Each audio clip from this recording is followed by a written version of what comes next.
Mighty Number 9 is finally released. The quote-unquote Kickstarter darling that was supposed to bring Mega Man games back, well, may not be as amazing as everybody thought it was. It's been panned by critics, angered many fans, and making people cry like anime fans on prom night. That was a reference to a thing in the trailer. Anyway, we're going to talk about Mighty Number 9 in this review on the Game Machine. So, should you be crying like an anime fan on prom night? Or should you be like an anime fan with a body pillow? Anyway, that doesn't make sense. We're just going to go straight into the review. The Game Machine starts now.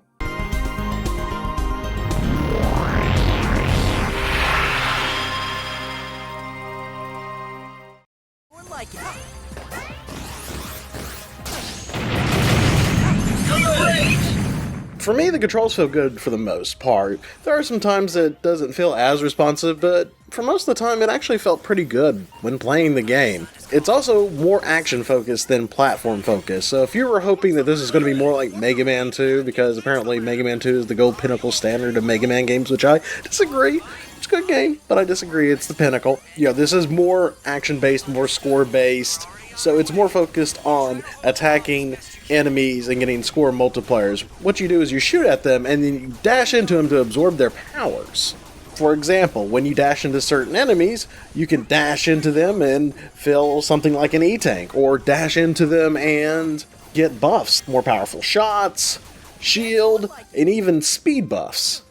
I do like the character designs in this game, though the art style we'll get into in a moment, but I actually do like the character designs in the game. I like the way Beck looks, I like the way the mighty bosses look. The soundtrack isn't too bad, and there's also an 8-bit version style of the soundtrack, which is really nice, so if you're not digging one, you got the other option, so that's really great. The story is also very interactive.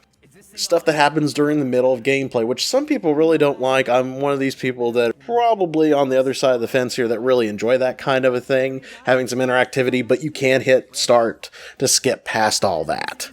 The voice acting, I'm another person that's on the other side of the fence. To me, it feels like a Saturday morning cartoon type thing. They got people like Steve Blum, the guy that played Spike Spiegel, playing a sniper in here, dressed like Spike from Cowboy Bebop with the sombrero thing, and anyway. That was just me gushing about Cowboy Bebop, but I actually don't mind the voice acting. It's not too bad. I mean, it makes it think like a Saturday morning cartoon. There are Japanese voice options. You can also turn the voices off completely if you just hate it altogether. Like I said, I'm in this weird minority group here. There are also lots of bonus extra modes besides the main game, on top of various challenge modes, where you can go online or just go through challenge modes yourself and test your skill. You can set the number of lives you start out with, which is really nice. You can start out with 9 or make it really difficult and start out with just 1 or 2 lives.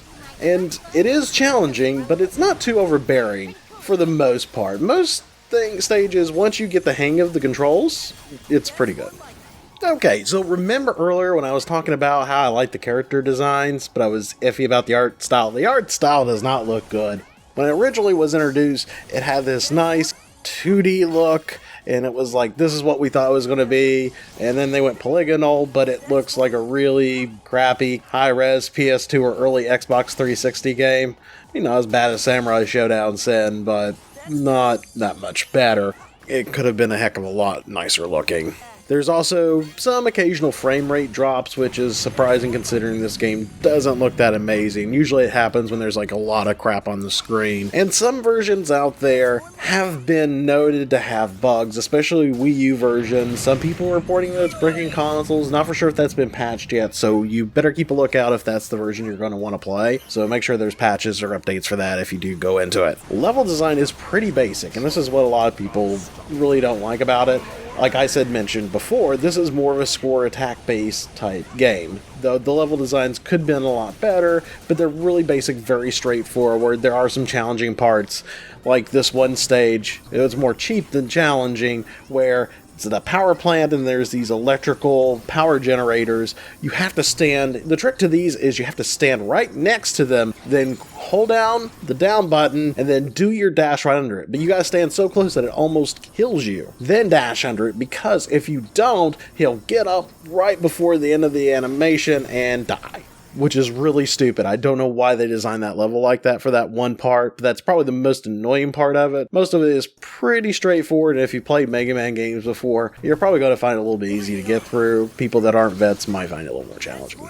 There are some online modes with the co-op and stuff that I mentioned earlier, but the online was terrible. When I got to try it, some of the connections was really laggy, so it didn't play super well. The learning curve does take some getting used to because you're shooting pellets and then dashing into enemies, and sometimes those don't always string together very well, so sometimes you may think that you've hit 3 enemies with your pellet and then try to dash into it to only figure that you hit like 2 of them, and then the third one you hit yourself and get hurt. I will say this, not to spoil the game, but the ending's pretty lame. It's just a couple of, like, still images. It's a little disappointing. I can't control myself. If you want to save me, you must destroy me. But overall, Mighty Number 9, is this the worst game in existence? Absolutely not. Is this the game that we had hoped and dreamed of? The true Mega Man spiritual successor? I say not quite yet. While I'm not on the bandwagon of people that thinks that this game is the worst abomination here, I think it is a little above mediocre when it comes to a lot of things. I enjoyed my time with Mighty Number 9 when I played. I wish it was better.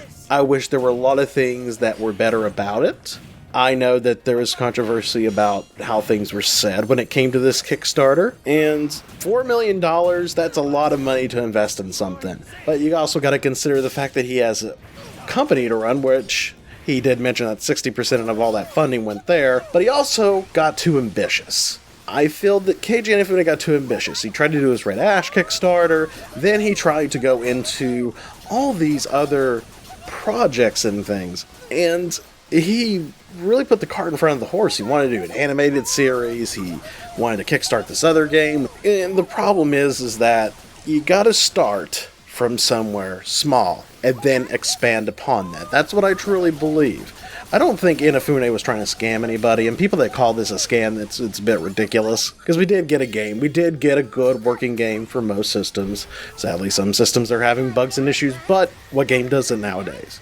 Not to defend Inafune, but at the same time, realize that he needs to go back to the drawing board on this and rethink his strategies when it comes to creating other games in the future, especially if he's going to make another Mighty game. He really needs to consider what is most important. Focus on the project here that you're working on first. Focus on this, make it grow, make it something special. Then if you want to go expand making animated series and stuff like that, fine. If you were thinking about doing that stuff before then, that's fine too. But put your energy and focus into the projects that you're doing, and then watch it grow. Allow it to grow naturally. I feel that was what the problem was with this. It wasn't that he was trying to scam a bunch of people and get their money. We got a game.